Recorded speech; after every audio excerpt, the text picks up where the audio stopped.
Então, gente, falei que a França foi um alvo dos nazistas e eles dominaram aquela região. Por quê?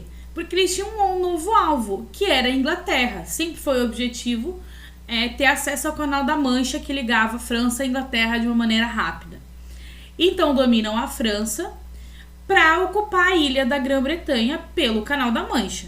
Então o plano nazista era vencer os britânicos no ar, invadindo o território com os paraquedistas, olha que palavra difícil, e depois invadir os territórios com tropas vindas pelo Canal da Mancha. O plano estava muito bem arquitetado.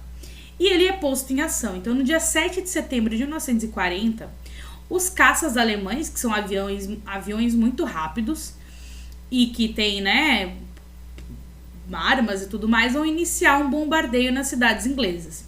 Só que, temos um porém nesse caso, se as forças armadas francesas não tinham força para derrotar os alemães nazistas, a Inglaterra vai ter, tá? Então a Força Aérea do Reino Unido, a RAF, que daí, né, em inglês ela é a Royal Air Force, acho que é assim, eles vão criar radares e esses radares vão detectar quando os aviões alemães estiverem passando. Isso vai fazer com que eles sabiam quando seria o ataque, eles já tinham noção e eles vão contra-atacar. Isso era o que os nazistas não estavam esperando. Então os alemães, eles eram mais velozes, os aviões alemães eram mais velozes e tinham maior rapidez na subida. Só que os aviões britânicos, eles tinham maior manobrabilidade e mais bem armados, ou seja, eles conseguiam fazer manobras e eram mais bem armados em comparação aos aviões nazistas. Então os alemães precisavam retornar para a França para reabastecer. Mesmo sendo mais próximo que a Alemanha, dava tempo das tropas inglesas, os aviões ingleses ali se reorganizarem. Então isso vai fazer com que tenha um desgaste alemão e que os ingleses consigam ter tempo. Então a Alemanha consegue, a Inglaterra consegue vencer essa batalha que aconteceu, tá? E vai derrubar vários caças alemães e eles vão, além disso, sair da área inglesa e passa a bombardear algumas bases alemães. Ou seja, os nazistas perdem porque vão lá dentro do território inglês e são derrotados e ainda se tornam alvos dos ingleses. Ou seja, uma dupla derrota nesse primeiro momento.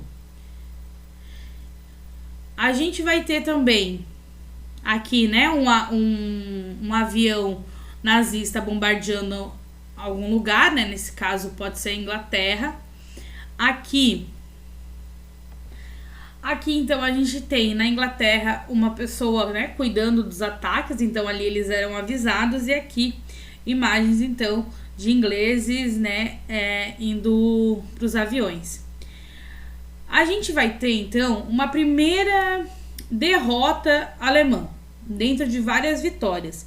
Não vai fazer com que os nazistas percam territórios, mas já é um sinal de alerta para esse grupo nazista que só tinha vitórias. Então, um sinal de alerta para o Hitler, tá?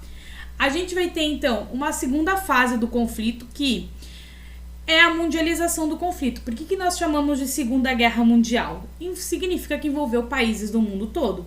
Só que até agora o conflito estava só acontecendo em terras europeias.